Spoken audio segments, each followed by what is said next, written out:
Miss Smith's Incredible Storybook.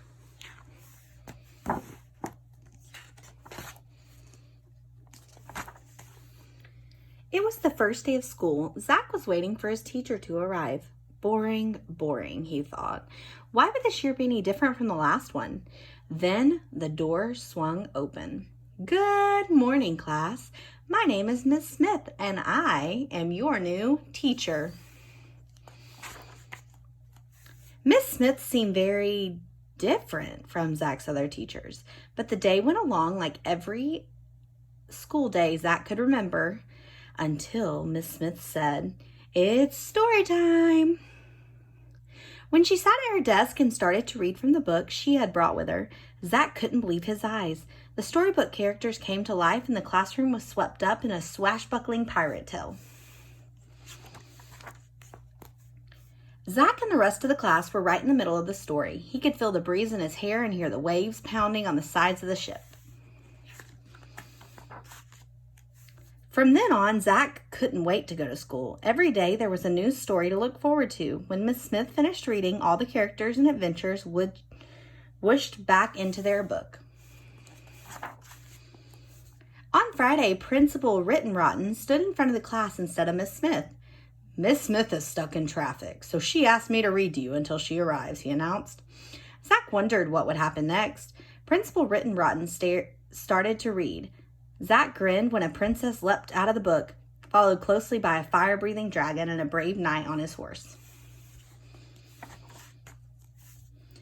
Principal Rittenrotten was so surprised that all he could do was scream and throw the book up in fright. "I'm going for help," he called over his shoulder as he ran out the door. Before Zach could think of anything to do, Sue Ann pounced on the storybook. But she didn't finish the dragon story. She started reading another one instead. The princess, the dragon, and the knight did not return to the book. But the three bears and Goldilocks came out. Freddie, the class clown, jumped out of his seat and tried to yank the book away. When Sue Ann let go, he tumbled backward and the book flew across the room. The whole class laughed. Billy caught the book and started reading from a new story. Zach shook his head in amazement when the Mad Hatter, the Cheshire Cat, and Alice popped out to join the others. As the book passed from kid to kid, one character after another flew out of the pages. The classroom was getting very crowded. "This is trouble," Zach said to himself. The chaos was beginning to spill out into the halls. "Why don't you finish the story?" Zach pleaded, but no one was listening. Miss Smith brought her car to a screeching stop in front of the school. "Uh-oh, there seems to be a little problem," she said to herself as she raced inside. Meanwhile, Zach was shouting, "We have to finish the story so the characters will go back in the book." But the storybook characters didn't want to go back. A tug of war began.